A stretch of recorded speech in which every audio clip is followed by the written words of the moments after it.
Good morning students, फिर से welcome है आपका मेरे चैनल साइंस अडैप्ट में।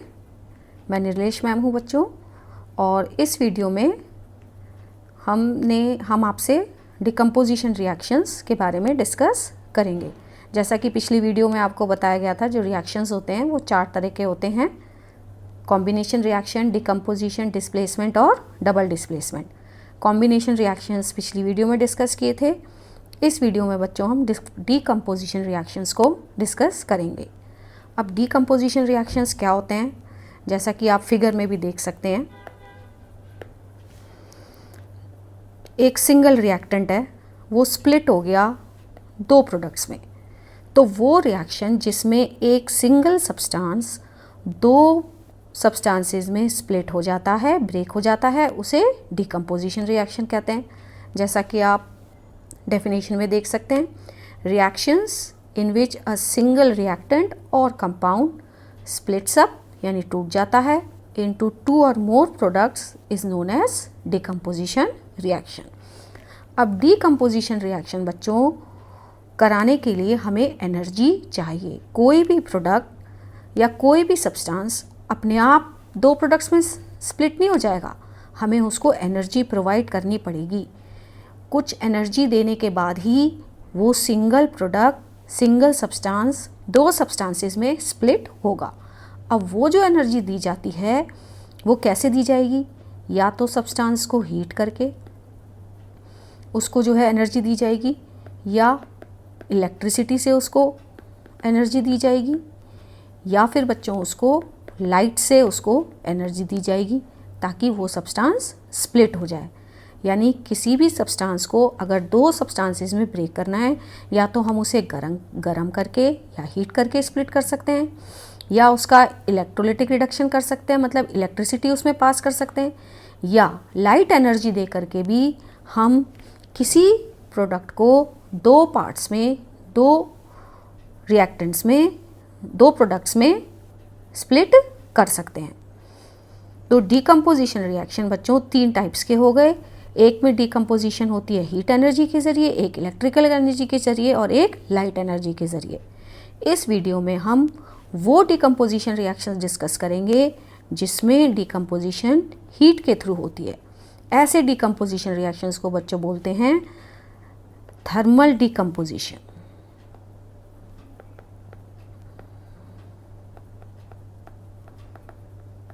यानी जिन रिएक्शंस में हीट करके एक सब्सटेंस को 2 या 2 से ज़्यादा सब्सटेंसेस में ब्रेक किया जा सकता है, ऐसे रिएक्शंस को हम बोलते हैं बेटा थर्मल डीकम्पोजिशन रिएक्शंस। तो इसके एग्जांपल्स हम डिस्कस कर लेते हैं। इसमें वही एग्जांपल्स डिस्कस किए गए हैं जो आपके टेक्स्ट बुक्स में दिए गए हैं। देखिए बच्चों, यहाँ पर जो आपको ये ग्रीन कलर का कंपाउंड दिख रहा है, ये है फेरस सल्फेट।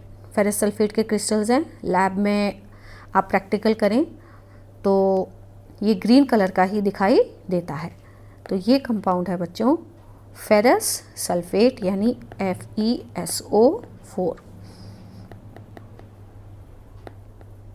फेरस सल्फेट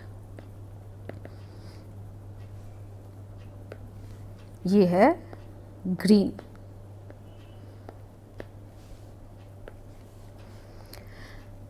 अब हम इसको एनर्जी देंगे बच्चों। एनर्जी देने के लिए हम क्या करते हैं? इसको हीट करते हैं।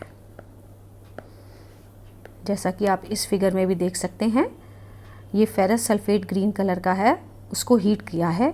जब उसको हीट करते हैं हम, तो ये एक ब्राउन कलर के सब्सटेंस में चेंज हो जाता है। ये ब्राउन कलर का सब्सटेंस बच्चों कहलाता है ferric oxide, Fe2O3 ferric oxide. और साथ में बच्चों इसमें 2 गैसेस भी लिबरेट होती हैं, सल्फ़र डाइऑक्साइड और सल्फ़र ट्राइऑक्साइड। इनकी हम फॉर्म्स लिख देते हैं। फेरस सल्फेट सॉलिड है, फेरिक ऑक्साइड जो ब्राउन कलर का बना ये भी सॉलिड है, सल्फ़र डाइऑक्साइड गैस है और सल्फ़र ट्राइऑक्साइड भी गैस है। एक चीज़ मैं आपकी नॉलेज के लिए बता देती हूँ बच्चों, फेरस सल्फेट की जगह हम इसको आयरन सल्फेट भी बोल सकते हैं। और फेरिक ऑक्साइड की जगह हम इसे आयरन ऑक्साइड भी बोल सकते हैं। फेरस और फेरिक में क्या फ़र्क है बच्चों? आयरन की दो वैलेंसीज होती हैं। दो वैलेंसीज होती हैं, 2 और 3। अगर दो वैलेंसी है तो हम उसको फेरस बोलते हैं, यानी अस लगा देते हैं। अगर 3 वैलेंसी है तो उसको फेरिक बोलते हैं, यानी उसमें एक लगा देते हैं। तो फेरस सल्फेट के अंदर आप देख सकते हैं फॉर्मूला बना FeSO4। अब फेरिक ऑक्साइड के अंदर यहाँ जो वैलेंसी यूज़ करी गई है आयरन की वो 3 है, तो वो ऑक्सीजन के साथ लिखी गई है। ऑक्सीजन की 2 वैलेंसी है, वो आयरन के साथ लिखी है, इसलिए फॉर्मूला बन गया Fe2O3। तो आप देख सकते हैं बच्चों, ये एक डिकम्पोजिशन रिएक्शन है जिसमें फेरस सल्फेट 3 प्रोडक्ट्स में स्प्लिट हो गया, फेरिक ऑक्साइड, सल्फर डाइऑक्साइड और सल्फर ट्राइऑक्साइड।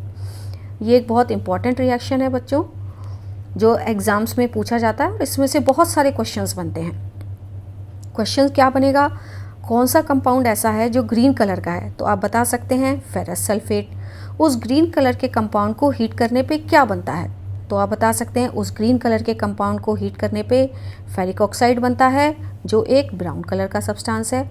और साथ में 2 गैसेस, जैसा कि आप इमेज में भी देख सकते हैं, 2 गैसेस लिबरेट होती हैं, सल्फर डाइऑक्साइड और सल्फर ट्राइऑक्साइड। जब ये 2 गैसेस लिबरेट होती हैं बच्चों, तो एक पंजेंट स्मेल आती है, यानी बहुत तीखी स्मेल आती है आपको। ये कैरेक्टरिस्टिक्स है सल्फ़र का, यानी सल्फ़र जब हीट होता है तो उसमें से sulphur dioxide, sulphur trioxide gas निकलती है और वो पंजेंट स्मेलिंग होती हैं। तो साथ में आपको ये भी याद रखना होगा, सल्फ़र डाइऑक्साइड गैस जो है वो है पंजेंट स्मेल, यानी बहुत तीखी स्मेल। ये बेटा आपकी बुक्स के अंदर जो एक्टिविटी 1.5 है, page number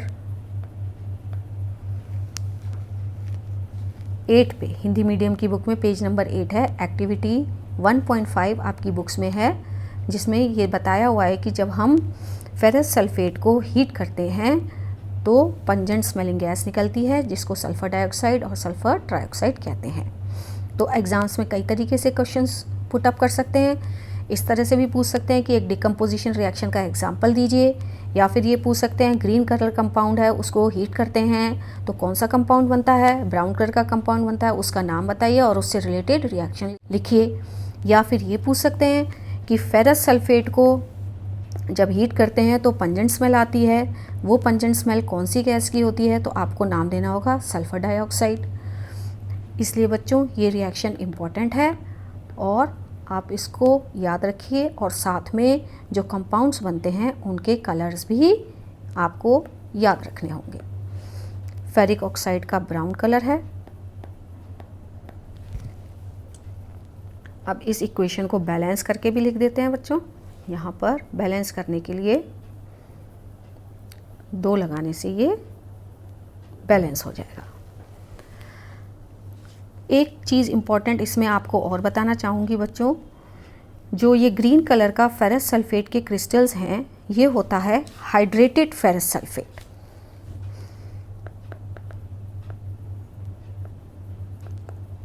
hydrated ferrous sulphate.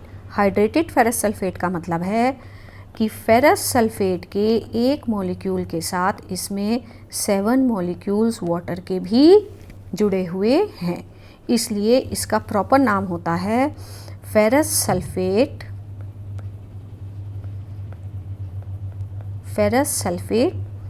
हेपाहाइड्रेट।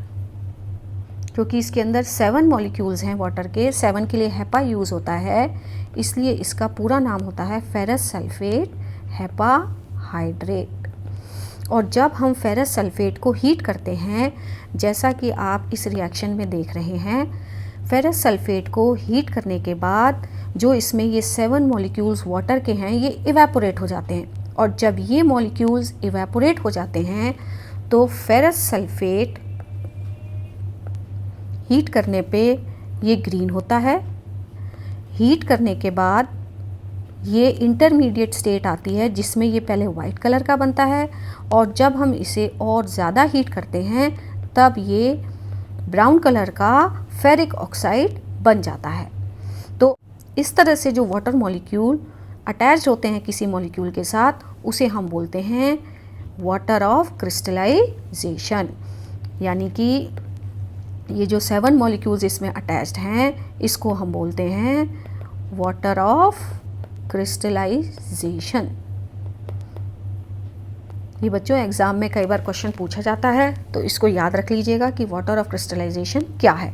और जब हम इसको हीट करते हैं तो जो ये वाइट कलर का सब्सटेंस बनता है, इसको बोलते हैं बच्चों एनहाइड्रस फेरस सल्फेट।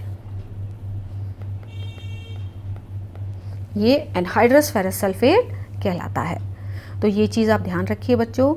जब आप इस रिएक्शन को परफॉर्म करेंगे लैब में, तो पहले ये ग्रीन से वाइट में चेंज होगा और वाइट से फिर ये ब्राउन में चेंज होगा, और फिर साथ साथ ब्राउन कलर की जब ये चेंज होता है तो साथ साथ इसमें सल्फ़र डाइऑक्साइड गैस और सल्फ़र ट्राइऑक्साइड गैसेस निकलती हैं और एक पंजेंट स्मेल सल्फ़र की आती है। तो ये भी एक डिकम्पोजिशन रिएक्शन है। अब ये एग्जाम्पल देखिए बच्चों, इसके अंदर जो आपको ये इमेज दिखाई दे रही है, इमेज जो आपको दिखाई दे रही है बच्चों, इसमें कैल्शियम कार्बोनेट है जिसे हीट किया जा रहा है। तो इसका रिएक्शन लिखते हैं।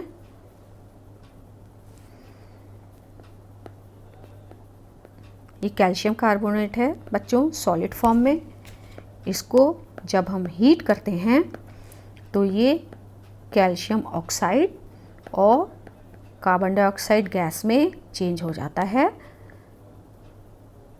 ये सॉलिड है।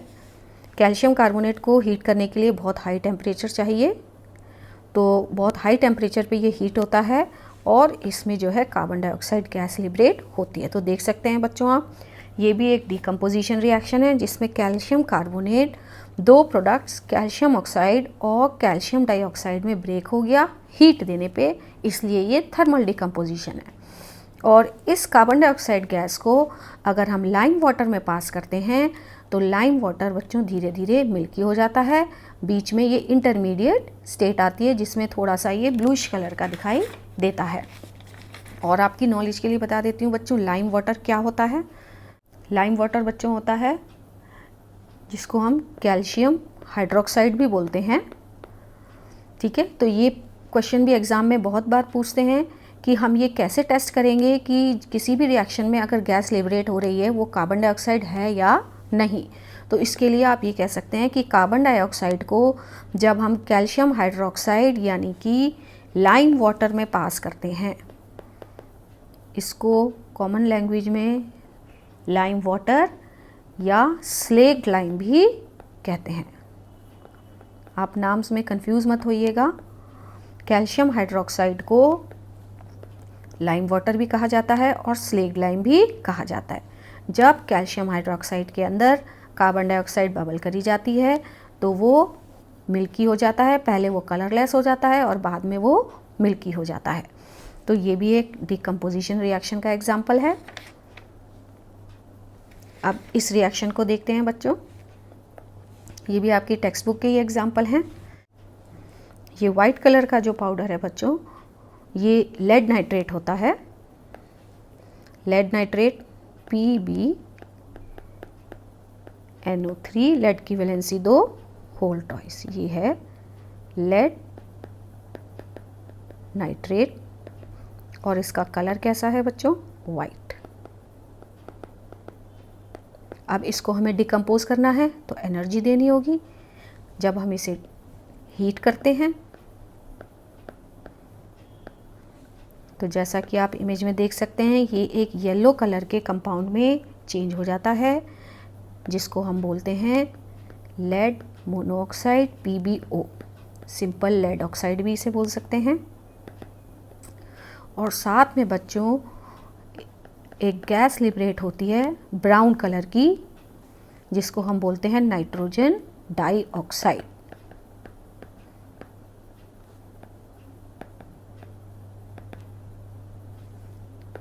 ये देख सकते हैं बच्चों, ये एक कैरेक्टरिस्टिक्स है ब्राउन कलर की गैस।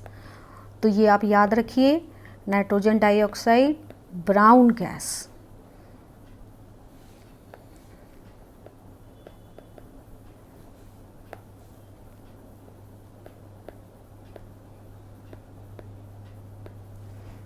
और साथ में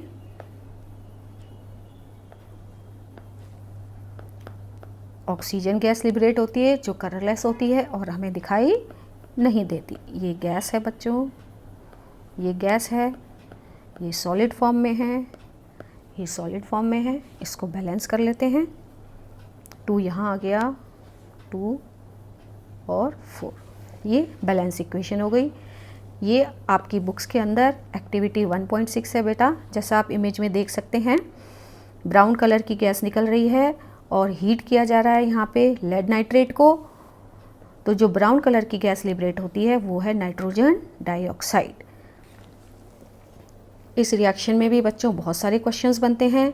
जैसे आपसे पूछा जा सकता है, अ white coloured compound X on heating gives brown coloured gas, right the reaction and name the gas. तो वाइट कलर्ड कंपाउंड हो जाएगा लेड नाइट्रेट। जो ब्राउन कलर की गैस इस रिएक्शन में लिबरेट होती है वो है नाइट्रोजन डाइऑक्साइड, और इस रिएक्शन को आप लिख सकते हैं। तो ये रिएक्शन भी बच्चों डीकम्पोजिशन रिएक्शन है, क्योंकि इसमें लेड नाइट्रेट एक सिंगल कंपाउंड था जो स्प्लिट हो गया 3 कंपाउंड्स में, लेड ऑक्साइड, नाइट्रोजन डाइऑक्साइड और ऑक्सीजन में। जितने भी रिएक्शंस हमने बच्चों ये तीनों रिएक्शंस जो डिस्कस किए, इन सब में स्प्लिट करने के लिए हमें हीट का यूज़ करना पड़ा, इसलिए हम इन्हें थर्मल डिकम्पोजिशन कहते हैं। तो अगर वीडियो अच्छी लगी तो चैनल को सब्सक्राइब करें। थैंक यू बच्चों।